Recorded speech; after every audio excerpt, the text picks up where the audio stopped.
네, 안녕하십니까, 홍주식입니다. 자, 신풍제약부터 보도록 하겠습니다. 자, 신풍제약은 최근에 계속 바닥권을 헤매다가 자, 어제 오늘 해서 최근에 이제 한번 급등이 나왔어요. 근데 신풍제약보다는 신풍제약 우선주, 신풍제약 우죠. 신풍제약 우가 좀 더 주가 탄력성이 좋습니다.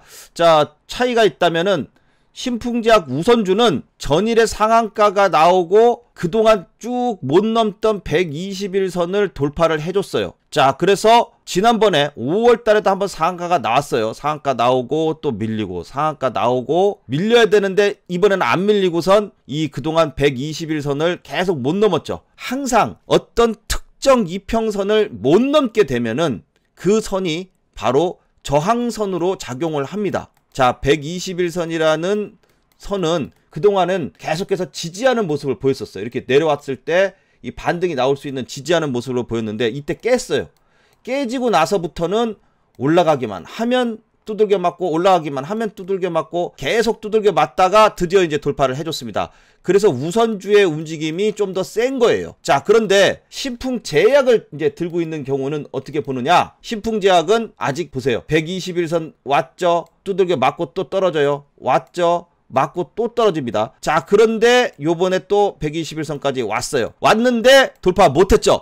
못하면은 또 주가는 조정이 나올 가능성이 있습니다. 자, 그런데 어떤 재료 때문에 바닥권에서 올라왔죠?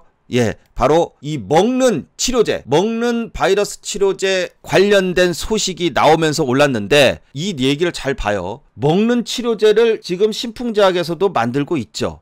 근데 미국 FDA라든지 신풍제약에서 만드는 약을 수출을 했다든지 뭐 계약을 했다든지 긴급 사용 승인을 받았다든지 그런 얘기가 아니죠. 그런 얘기가 아니라 자, 미국에 있는 MSD라는 회사가 있어요. 이 회사에서 먹는 치료제를 이 경구용 치료제를 만들었어요. 이거를 미국 정부에서 MDS라는 회사에서 만든 이 경구용 치료제를 구매하겠다. 선구매하겠다고 밝혔어요. 그러면 자기네 나라에서 만든 이 경구용 치료제를 구매한다. 신풍제약하고는 별 관계가 없는 얘기예요, 사실. 그죠? 그런데 어떤 게 있냐면 주식은 미국에서도 경구용 치료제를 만들었는데 이게 아직 긴급 사용 승인도 안 받은 제품이에요. 긴급 사용 승인도 안 받았는데도 오죽 급하면은 지금 미국 정부에서 이거를 경구용 치료제로 쓰겠다고 하느냐? 그렇다면 신풍제약도 이제 머지않아 지금 만들고 있는 이 약이 어느 정도 좀 약효가 임상 2상만 통과를 하면 사용할 수도 있겠구나라는 기대감 때문에 올라간 거예요. 신풍제약에서 만든 약을 미국 FDA에서 허가를 해줬다든지 긴급 사용 승인이 났다든지 그런 게 아니에요. 참 아무 관계가 없는 것 같은데도 이렇게 연관을 지어가지고선 끌어올립니다. 자, 그러면 이거는 굉장히 좋은 겁니다. 왜냐하면 기대감만으로도 이런 수급이 바닥에서 들어왔어요. 그렇다면 나중에 정말로 신풍제약에서 만든 약이 임상 2상을 통과를 한다든지 이렇게 되면은 주가는 여기서부터는 또 한 번 2차 시세가 나올 가능성이 있게 되는 거죠. 자, 그래서 바닥권에서 이렇게 물량이 들어오고 있다. 물량 한번 들어왔다가 또 빼요. 이렇게 뺐다 또 들어왔다 이런 모습이 계속 나와준다면 또 한 번 실제 진짜 배기 뉴스가 나오게 되면은 한번 급등이 나올 거라고 봅니다. 그런데 중요한 것은 여기서 급등이 나온다 그래가지고 신풍제약이 그때 20만원까지 갔었던 종목이죠. 20만원까지 다시 가느냐? 그거는 모르겠어요. 그것까지는 모르겠지만 아직 기대가 남아있고 바닥권에서 이제 이렇게 수급이 들어오면서 한 번은 반등이 나온다. 시세가 나오는 건 아니고요. 예, 좀 정확하게 표현하자면 반등입니다. 반등하고 시세는 달라요. 물론 주가는 오르는 거는 오르는 거지만 시세는 정배열로 돼서 이렇게 타고 가는 거예요. 계속 타고 가는 거를 시세가 나온다고 표현을 하고 주가가 다 떨어진 다음에 이렇게 뿅 하고 떨어지고 뿅 하고 오르고 떨어지고 이렇게 하는 거는 반등이다 라고 표현을 합니다.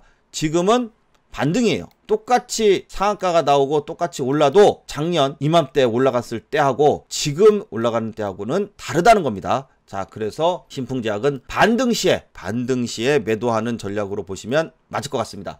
자, 그 다음에 두산중공업도 갖고 계신 분들이 좀 계실 것 같은데 자, 두산중공업은 이렇게 윗꼬리 장대양봉 이런 거 달리면은 거의 끝무렵이라고 이제 이 올라갈 때부터 제가 설명을 드렸어요. 그죠? 제 영상을 보신 분들은 이 꼭대기에서 아마 들어가신 분이 없으실 거라고 생각을 합니다.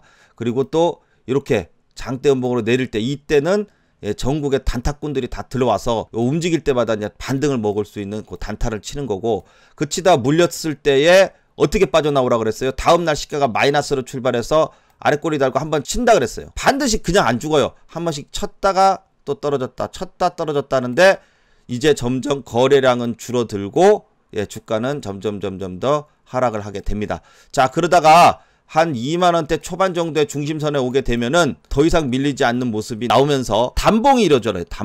단봉이 만들어지고 더 이상 밀리지 않는 모습이 나오면 반등이 한번 나옵니다. 아까도 말씀드렸지만 반등입니다. 여기서부터 시세가 계속해서 또 올라가는 이런 시세가 나는 게 아니라 주가가 이제 그동안 많이 내려와서 개미를 어느 정도 털었으니까 세력들이 다시 한 번 더 끌어올리면서 반등으로 해먹고 빠집니다. 이 마지막 해먹고 빠지는 거에 잘못 물리면은 그다음부터는 답이 없습니다. 그러니까 아직은 반등의 기회가 한 번은 남았다.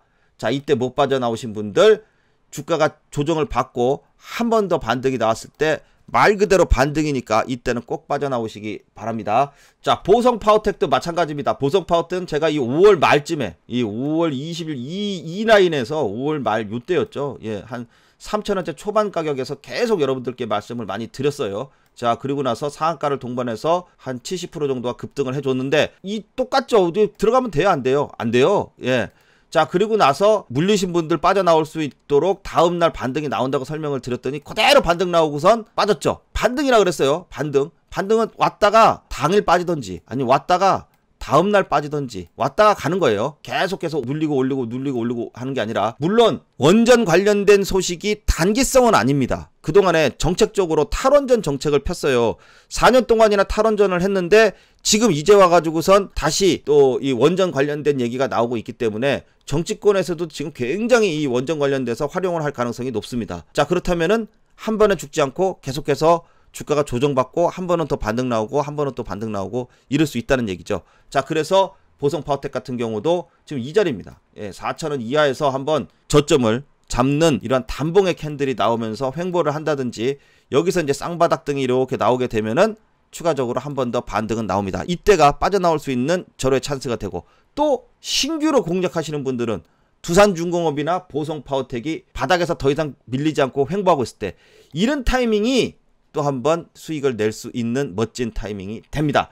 자, 그래서 원전 관련주 끝날 때까지 끝난 게 아니다. 아직 반등의 기회는 남아있다라고 보시면 됩니다. 자, 그래서 여러분들이 혼자 주식하시는데 어려움이 있으시면은 이렇게 도움을 받으실 수 있는 겁니다. 자, 이 꼭대기에서 사지 말라고 그랬는데 이 영상 못 보고 꼭대기에서 사신 분들, 중간에 단타치로 들어갔다가 물린 분들 어떻게 해야 될지 이도 저도 모르시죠? 자, 그럴 때 항상 위에 상담 전화번호 하나 남겨놨습니다. 이쪽으로 상담 문자 주시면 잘 상담 드리도록 하겠습니다. 자, 그리고 이제 철강주들이 슬슬 또 이제 자리를 잡고 있습니다. 자, 보면은 현대제철이, 포스코, 현대제철 그동안 이제 무지하게 올라갔잖아요. 쫙 올라가다가 61선 부근에서 반등이 한번 오늘 딱 나왔습니다. 그렇다면 여기서 새로운 시세를 받아서 이렇게 올라가느냐? 61선 부근에서 지금 보세요. 현대제철 같은 경우도 61선에서 계속 지지를 받으니까 어때요? 주가가 이제 한 번 더 레벨업이 됐죠. 자, 철강 관련돼서는 중국에서 이 탄소 중립 때문에 철강 생산이 좀 줄어들 것이다. 자, 그렇다면은 국내에 있는 철강 업체들이 좀 반사 이익을 받을 가능성이 높다. 자, 이렇게 지금 얘기가 나오면서 오늘 반등이 나와줬어요.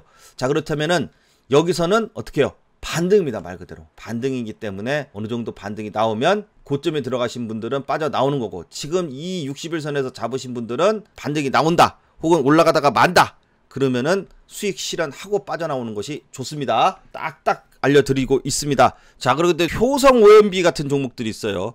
자, 얼마 전까지 4월달 5월달에 이 곡물 가격 급등, 또 철광석 가격 급등 해서 엄청나게 올랐죠. 또 선박, 또 항만, 물류해서 HMM 같은 종목들 막 급등을 무지하게 했습니다. 자, 그랬던 종목들이 좀 많이 조정을 받았어요. 그런데 곡물 가격이 지금 떨어졌습니까? 안 떨어졌어요. 지금도 계속 비싸요. 철강 가격이 떨어졌습니까? 안 떨어졌어요. 계속 비싸요. 다른 가격들도 다 마찬가지입니다. 자, 그렇게 되면은 한 번은 더 올라갈 가능성이 높다는 겁니다. 그래서 효성 OMB 같은 종목들 보시면 올랐다가 떨어졌다가 다시 올랐는데 이 고점 돌파를 못해요. 그러면 여기서 다시 내려왔는데 전저점까지 다 내려왔어요. 자, 그리고 중심선까지 왔으니까 여기서 반등 나올 준비를 하고 있죠. 그러면 요렇게 되면은 뭐가 돼요? 예, 여기서 쌍바닥이 만들어집니다. 쌍바닥 만들어지면서 전고점 돌파 시에는 시세가 한 번 더 날 수 있는, 자, 그런 바닥권 자리가 왔다는 거죠. 자, 그래서 효성 OMB도 한번 보시면 예, 전저점 지지에 바닥권에서 또 한번 반등이 나올 타이밍이 됐다. 자, 요렇게 볼 수 있겠습니다. 자, 그래서 지금 그동안 항상 테마는 순환매를 해요. 곡물 테마, 또 뭐 철강석, 원자재 관련주들 지난 4월달, 5월달에 급등 많이 했었어요. 근데 5월달부터 6월달까지 쉬었죠. 자, 그리고 나서는 저점의 자리에 왔으니까 어떻게 되겠습니까? 또 올라가겠죠. 그럼 누가 떨어져요? 원전 관련주들이 그동안 올라갔으니까 원전 관련주들은 떨어진단 말이에요. 그렇게 해서 떨어진 놈은 또 올라가고 올라간 놈은 떨어지고 순환매를 하는 겁니다. 순환매. 자, 3번 산업 봐봐요. 3번 산업. 3번 산업 이거 지금 떨어진다고 여기서 사면 돼요? 안 돼요? 안 돼요. 왜냐? 재료가 끝났습니다. 자, 항상 여러분들 이렇게 생각하셔야 돼요. 이준석 관련주로 3보 산업이 대장이었어요. 넥스트 아이하고. 그런데 꼭 이런 분들 계셔요. 이준석이가 될 가능성이 지금 제일 높아.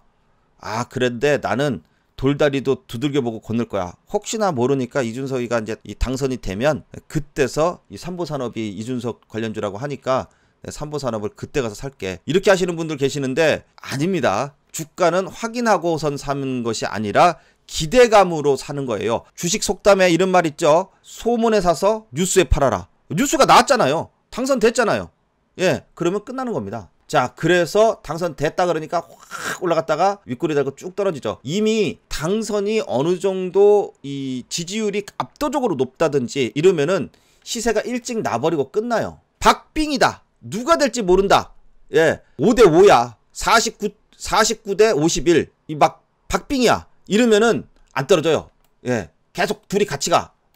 두 종목이 있다 그러면 A 후보, B 후보가 있어. A 후보에 관련된 종목, B 후보에 관련된 종목 있어. 그러면 둘이 박빙이다. 5대5야. 그러면 같이 가요. 예, 시속 게임을 하면서. 시속 게임은 합니다. 그 대신 시속 게임은 같이 가는데 그냥 압도적이야.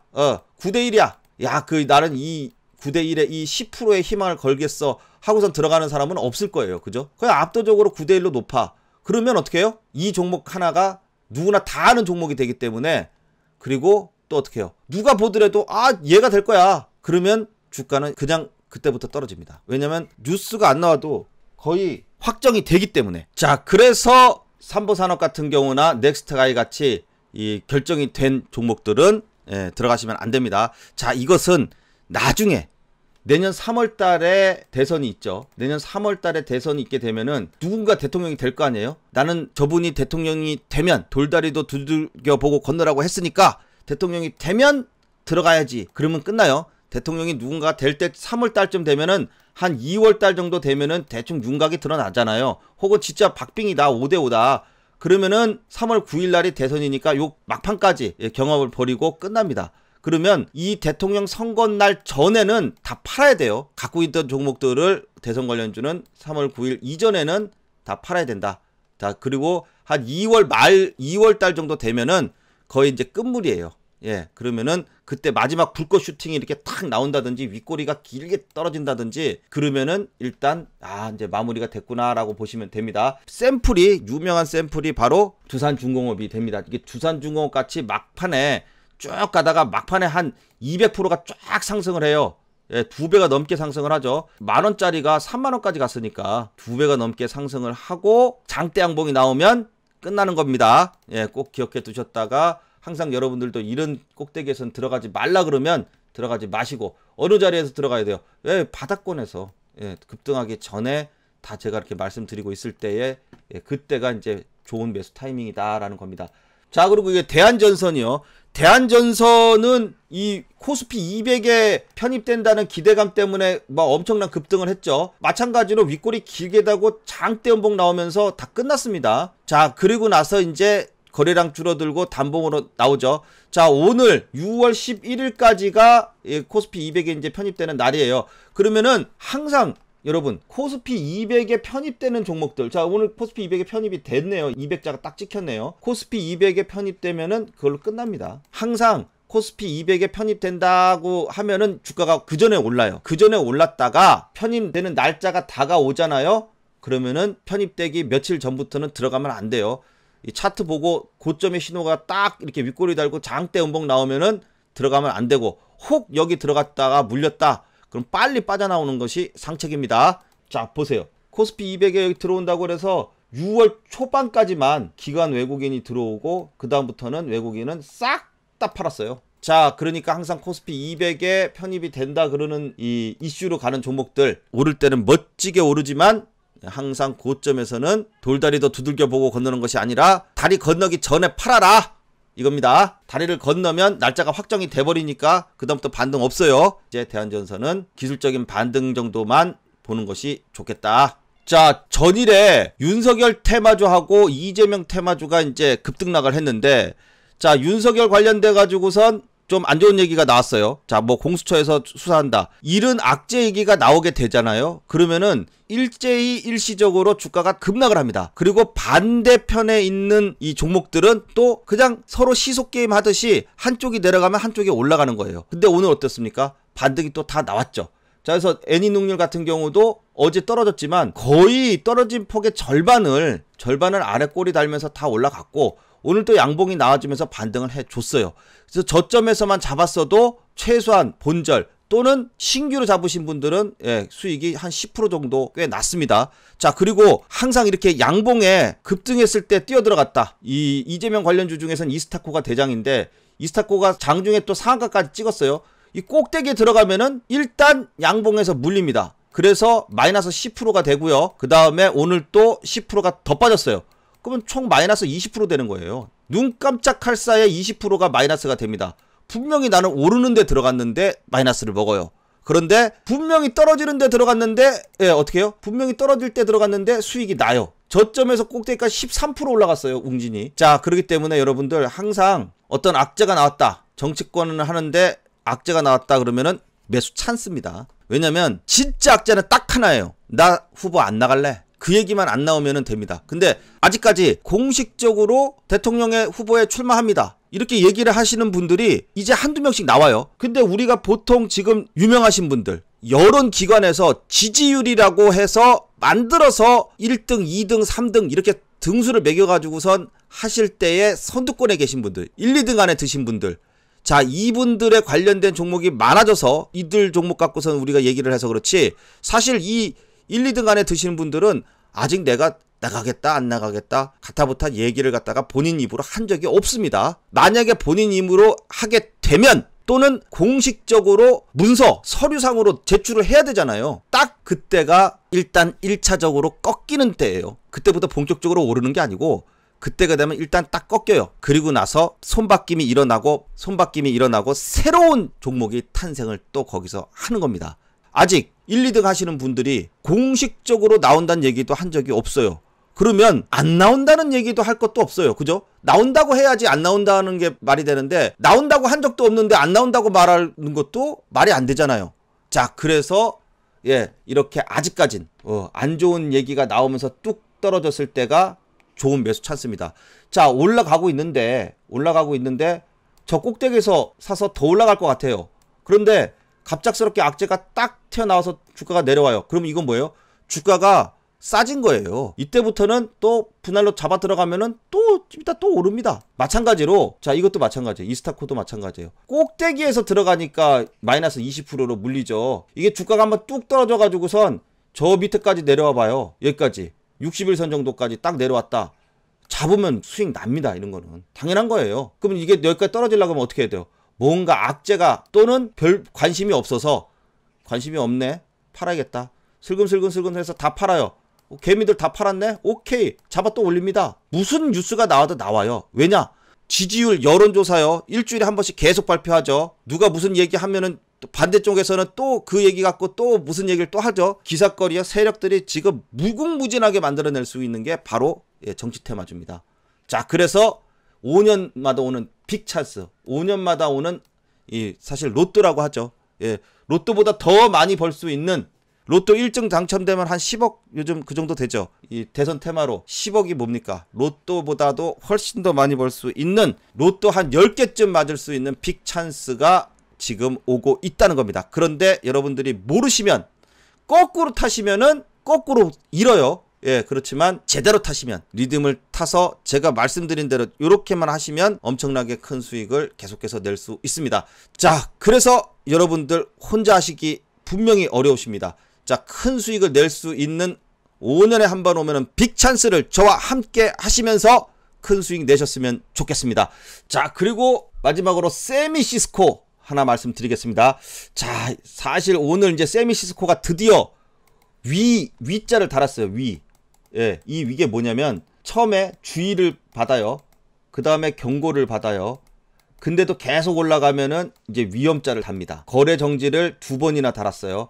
오늘 오전에 급락을 하면 참 잡고 싶어서 안달이 났던 종목인데, 이 세미시스코가 위자를 드디어 달았습니다. 그러고 나가지고 오늘 안 떨어졌어요. 예. 그래서 오늘은 분명히 풀리는 날인데 왜 안 떨어질까 했더니, 여러분들 분봉을 보시면은 잠깐 1분봉을 보도록 할게요. 잠깐 보시면은, 자, 오늘도 장중에 롤러코스터를 탑니다. 내렸다가 올렸다가 15% 뺐다가 또 10% 올렸다가 계속 이 급등락을 하다가 오후장 들어가지고선 움직임이 둔해집니다. 그러다가 장 막판 1분을 남겨놓고, 그죠? 1분을 남겨놓고 드디어 급락을 쫙, 이게 1분짜리예요. 1분봉이니까 1분 이 초급락을 막판에 시킵니다. 참 치사한 놈인데, 이 급락이 오전에 만약에 나왔다, 오전에 이 34,700원까지 이렇게 떨어졌는데 34,700원까지를 만약에 오전에 떨어졌다, 그러면 슈퍼 반등이 나왔다가 또 떨어졌을 거예요. 그런데 오후에 떨어졌기 때문에, 끌어올릴 시간이 없기 때문에, 예, 이런 거는 오후에는 하면 안 되죠. 자, 그럼 언제 하느냐? 월요일날 합니다. 월요일날 얘가 한번 뚝 떨어지게 되면은, 월요일날 오전에 반등이 한번 딱 떨어지면 반등이 쫙 나왔다가 이제 끝나는 거예요. 그래서 이 반등 한 번이 굉장히 큽니다. 커서 여기에 오늘도 역시 이제 상한가가 풀렸기 때문에 전국의 단타쟁이들이 세미시스코에 다 달라붙었을 거고, 월요일날도 또 한번 세미시스코에 단타쟁이들이 다 달라붙어가지고 최고의 또 단타 경연 대회가 또 이 세미시스코 안에서 열리게 됩니다. 자, 제가 한번 말씀을 드리자면은, 예, 한번 오전에 탁 떨어졌다가 쫙 반등 한번 나와요. 예. 근데 그냥 정말 소액으로만 하시고, 선수의 영역이기 때문에 소액으로만 하시고, 자신이 없으신 분들은 그냥 롤러코스터 타는 거 한번 구경 한번 해보세요. 예. 자, 그래서 구경도 자꾸 하다 보면은 늡니다. 자, 그리고 또 이 급등주들, 나중에 또 여러분들이 큰 수익을 내기 위해서 정확한 타이밍을 알게 되면은, 예, 오히려 우량주보다 급등주가 훨씬 더 수익 내기가 쉽습니다. 왜냐면 이러한 급등주는요, 바로 공식이 있습니다. 바로 그 공식에 맞춰서 움직이기 때문에 정형화된 자리가 있어요. 그래서 훨씬 더 쉽게 수익을 낼 수 있습니다.